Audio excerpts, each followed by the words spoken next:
Hello and welcome to the Duel Commander YouTube channel. In today's video, we're going to talk about a creature that's been making waves in the Magic community since it came out, Hogaak, Arisen Necropolis. So, Hogaak is a legendary creature from the Modern Horizon set that costs 5 generic mana and 2 Golgari hybrid mana. It's an 8/8 Trampler with Convoke and Delve, and it has a very special ability, since you can't use mana cost to cast it. Which means you can only cast Hogaak using your creatures to convoke it, and of course the Delve mechanic allows you to reduce its cost. Also, and it's a big part of why Hogaak is very strong as a commander, you can cast it from your graveyard, which means that basically you will almost never have to pay for its command attacks, except if it gets exiled of course. At first glance, Hogaak might seem too expensive to cast for Duel Commander, even with the Delve mechanic attached to it. But when you look a little closer, it's actually pretty easy, with the right deck, to get 5 cards in your graveyard pretty early in the game, which actually makes Hogaak one of the most aggressive decks in the format.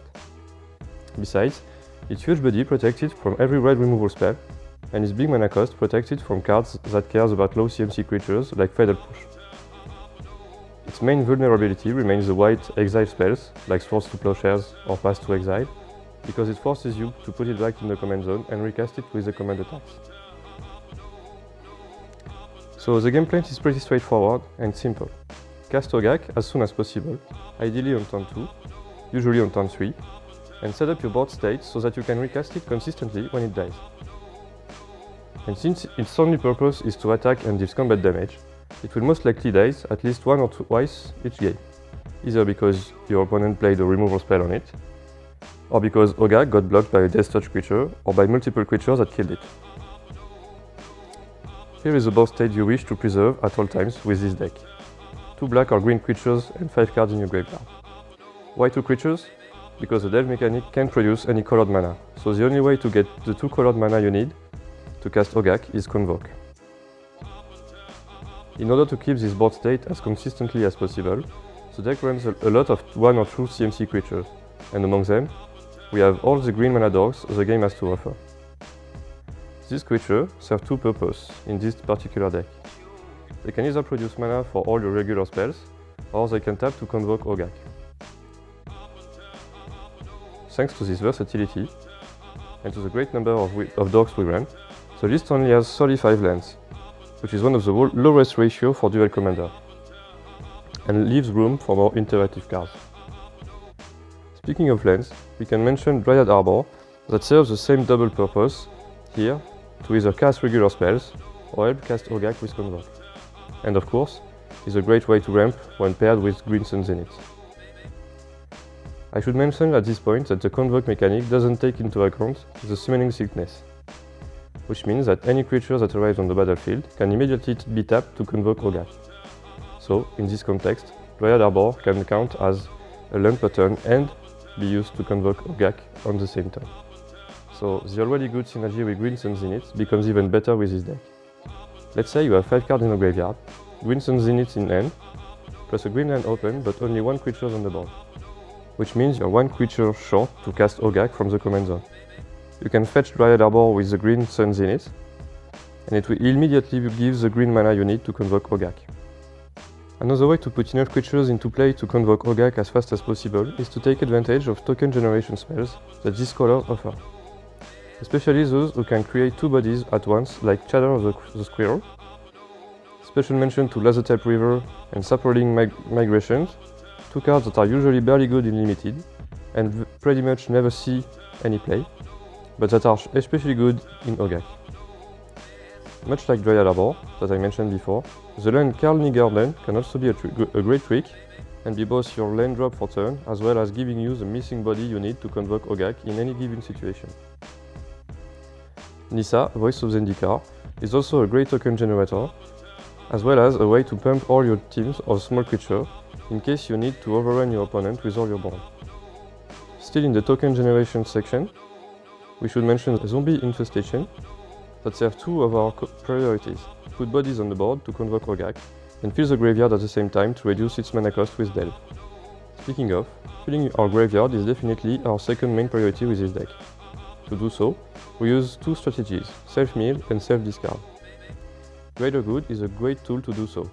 We can also mention Collective Brutality in this section, although it offers other great options. Liliana of the Veil also enters in this category, but doesn't only serve as a self-discard outlet, of course. Whirling Regizor and City Breaker can also fill up our graveyard if you're missing one card to delve into Hogaak. And if you're a billionaire and doesn't know where to put your money, or you have an extra kidney to sell on the dark web, Bazaar of Baghdad is a great card in this deck.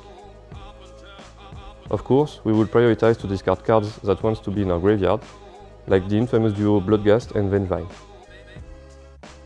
In the Self-Mill section, we run creatures like Glowspore Shaman, Satyr Wayfinder, Stitcher's Supplier, Mire Triton, and Grim Flayer.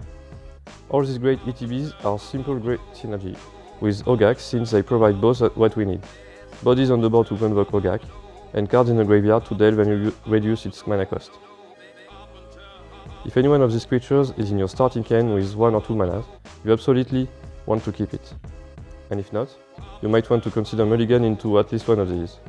Here is a little demonstration of why and how they are so important. Let's picture the ideal scenario. Your starting hands contains Stitcher's Supplier and Glowspore Shaman, and at least 2 lands, ideally both are fetch hands. You open with a fetch land. You search for a swamp and play Stitcher's Supplier. It enters the battlefield. You mill yourself for 3.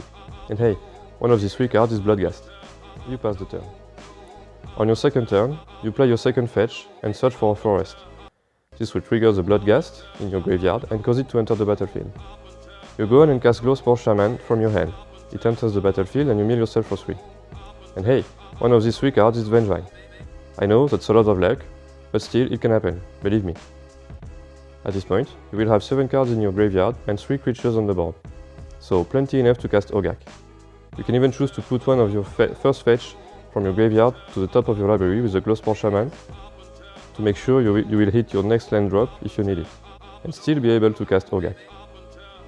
So you move on and cast Hogaak by using Bloodghast and Glowspore Shaman to convoke, and exiling 5 cards from your graveyard. Be careful not to exile Vengevine. You successfully cast Hogaak, it resolves, triggering Vengevine. Vengevine enters the battlefield. So to sum up this little scenario, you're on your turn 2, before your attacking phase, and you have 5 creatures on the board, one of which is an 8/8 Trampler, and 2 others are recurable threats from your graveyard. Now, it doesn't necessarily mean that you will automatically win the game, but it seems like a pretty good start if you ask me. Of course, this scenario is the ideal case, and it won't happen very often. But there are a lot of other lines of plays with this deck that will allow you to cast Hogaak on turn 2 and immediately recast it on turn 3 if needed. Since we need a full graveyard at any point in time, we run a few instant and sorceries like Grapple with the Pack, Commune with the Gods, Corpse Churn, Grizzly Savage, Winding Way, and Mulch. This way, we can be confident on our ability to cast Hogaak multiple times during a game and not be afraid to lose it to combat or removal spell. We also run a lot of interaction to be able to deal with Graveyard Hate.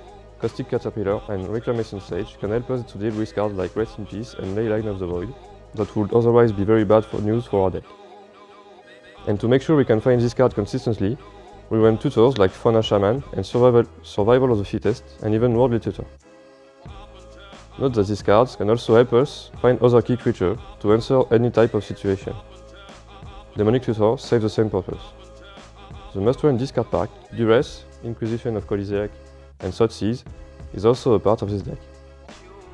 In addition to these spells, we run Mesmeric Fiend, Kitesail Freebooter, and Brain Maggot that provides body to convoke Hogaak in addition to their ETBs.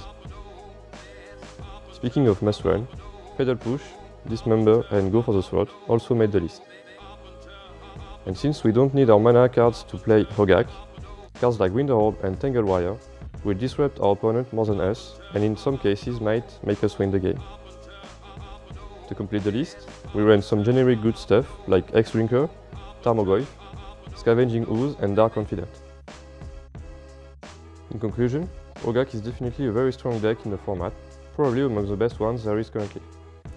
Its abilities and the way it gates around command attacks makes it very resilient to any form of answer the opponent may have. And since there is not much to say about this deck, I would like to end this video with a side note. I personally really enjoy Hogaak's artwork and its aesthetic in general, and if you like it too, I strongly encourage you to dig deeper the portfolio of Vincent Proce, the artist behind Hogaak. He already did some very interesting things for the game, and you will find a very unique and expressive style. That's it for this video. I hope you've enjoyed it.